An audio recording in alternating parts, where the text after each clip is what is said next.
Como vão? Bom dia ainda. Então, primeiro está desatualizado o slide. Bem, eu sou o Gustavo Nisquier. Vou falar aqui um pouco sobre a minha experiência pessoal. O cronômetro não começou ainda. Só vou começar a falar quando começar. Falar um pouco aqui sobre a minha experiência pessoal com China.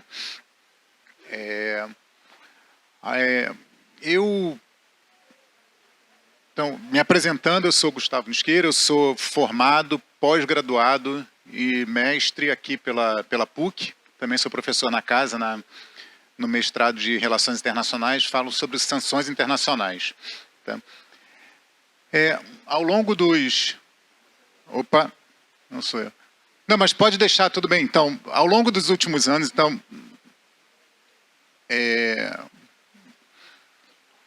Ao longo dos últimos anos, eu atuei como diretor de assuntos internacionais da Vale. Quando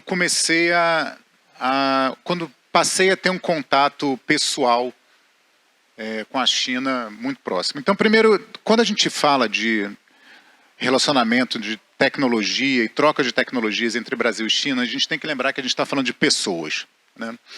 E quando a gente fala de pessoas, né,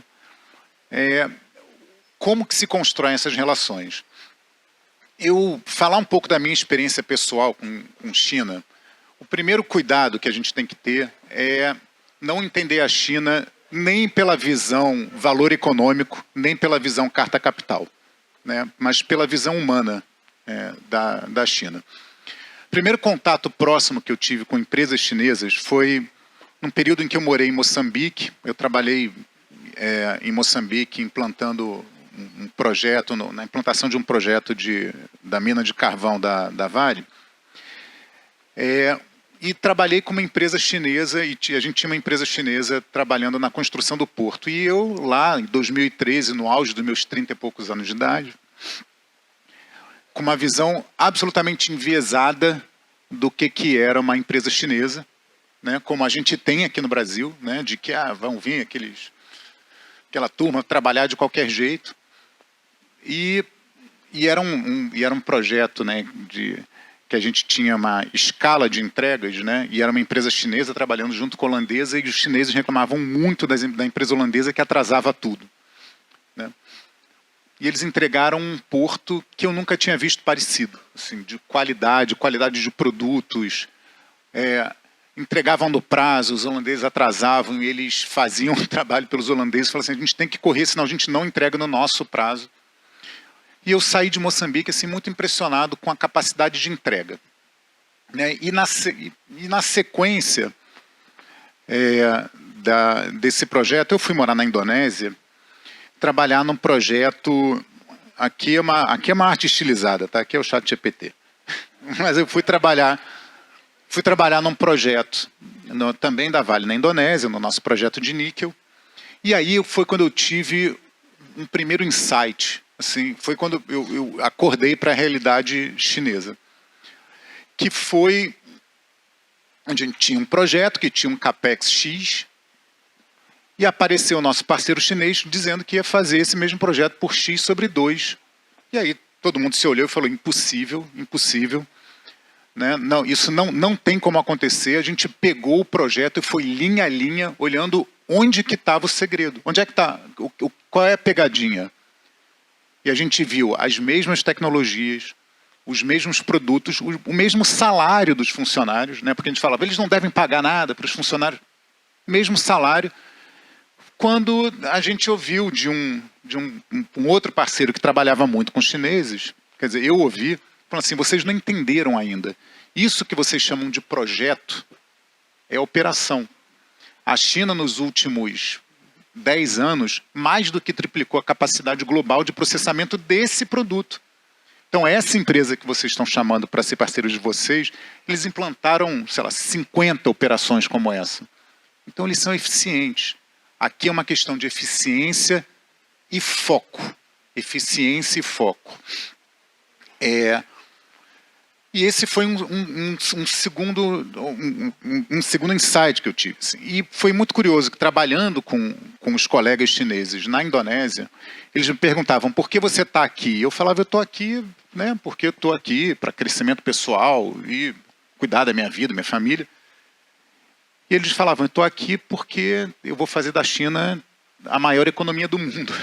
Era isso. E eu comecei realmente a entender que cada um daqueles engenheiros que estava lá olhavam para o trabalho deles como parte de um projeto de país, e não só como parte de um projeto individual, como era o meu. E comecei a ir para a China. Aí, voltando ao Brasil, assumi a área internacional da Vale e comecei e fui conhecer as pessoas. Né? E realmente, ao longo dos últimos 4 anos, eu tive na China, sei lá, acho que 20 vezes. Só esse ano 2. E sempre com a presença da Cláudia, foi um prazer, um CBC, com o embaixador também.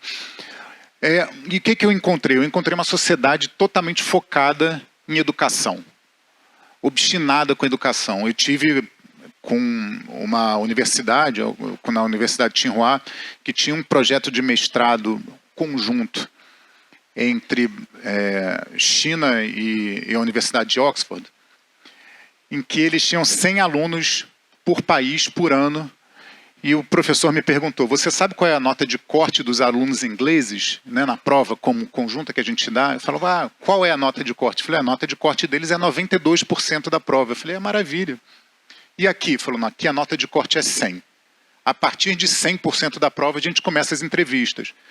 Então, é uma sociedade que está focada e obstinada em resultado, coisa que a gente vem abandonando aqui no Brasil ao longo dos últimos anos. E eu fiquei muito impressionado com a visão clara que eles têm de goal, né?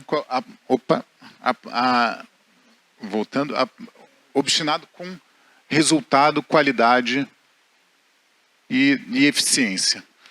E é muito impressionante como o embaixador falou muito sobre, né, o projeto de 20 anos China e os projetos, né, e como o governo chinês apresenta estratégia. Quando ela apresenta uma estratégia, existe um grande movimento das empresas e da sociedade para andar naquela mesma direção. É óbvio que a gente está falando de um país com uma estrutura governamental muito diferente.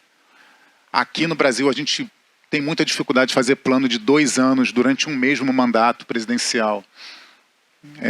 Quanto mais a gente realmente conseguir fazer um projeto de 50 anos, mas eles conseguem. E quando existe um projeto de país, eles olham e seguem, e existe uma grande força econômica e social para alcançar esses objetivos.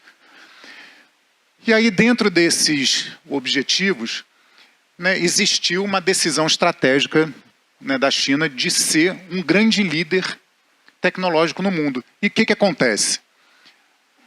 Acontece BYD, Huawei. Eu tive o privilégio de conhecer a cidade da Huawei.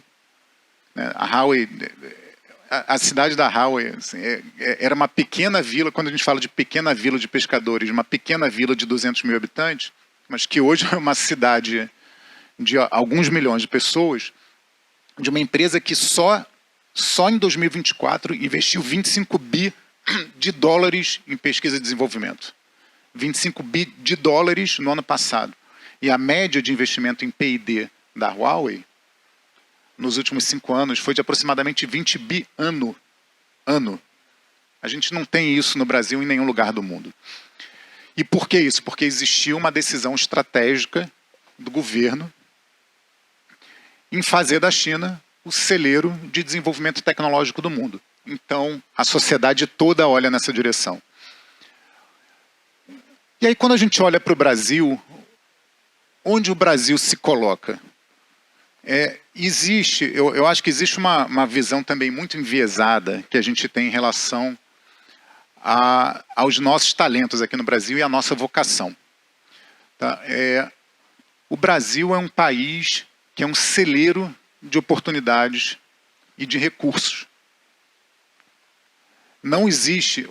Se a China hoje tem o foco em ser um pioneiro em transição energética, em descarbonização, e é assim que a China se coloca e está alcançando os objetivos, não existe transição energética sem mineração. Não existe transformação da economia e descarbonização sem minério de alta qualidade. Eu acho, assim, é óbvio que ninguém aqui quer ser um exportador de commodity sem valor agregado, mas o Brasil tem tecnologia embarcada no agro, como exemplo, como nenhum outro país do mundo. E a gente tem que entender que essa vocação é uma vocação que a gente tem que se orgulhar. Nenhum país do mundo hoje pode dizer, quando a gente compra 1 quilo de picanha no supermercado, a gente sabe de onde veio aquela carne, onde aquele boi pastou, que era uma fazenda legal. E a gente tem que se orgulhar disso, isso é uma vocação. A gente hoje entrega minérios de alta qualidade, extraídos da Amazônia, em que a gente consegue mostrar de onde ele veio, e mostrar que aquele minério serviu, ele foi utilizado para proteger a floresta. A gente tem a tabela periódica toda no subsolo. E talvez seja o único país com capacidade de extrair esse produto com o menor impacto possível, com a menor pegada de carbono possível. Então, acho que primeiro a gente tem que celebrar esse tipo de vocação. É óbvio que a gente não quer ser um país meramente exportador de commodity, mas talvez nem outro país no mundo possa, por exemplo, ser o país que vai liderar a transição energética pelo fato de a gente ter 90% da nossa matriz energética já de renováveis. Então, quem mais pode produzir hidrogênio verde, além do Brasil, com a nossa capacidade? Então, quando a gente fala em parcerias, como que a gente fala em parcerias e discute parcerias? Eu acho, primeiro, é entendendo que a China precisa hoje, quando a gente fala da geopolítica, e sem querer repetir tudo que foi dito aqui, a China precisa de parceiros confiáveis para ajudar nessa mudança de foco das cadeias de suprimento global. A China precisa de alternativas de um supply chain global. O Brasil precisa de inovação e tecnologia. Então, quando a gente fala em parceria e como seguir nesse relacionamento, esse é um relacionamento de trocas, primeiro, de confiança. Confiança para troca de tecnologia e conhecimento com respeito à propriedade intelectual, que esse é um grande desafio. E a certeza de que o Brasil vai ser um país confiável, que vai poder não só fornecer produtos, mas receber essa tecnologia chinesa e desenvolver aqui produtos de alta qualidade em parceria com empresas chinesas com troca de tecnologia. E meu tempo acabou e aguardo aqui então a discussão ao longo do painel.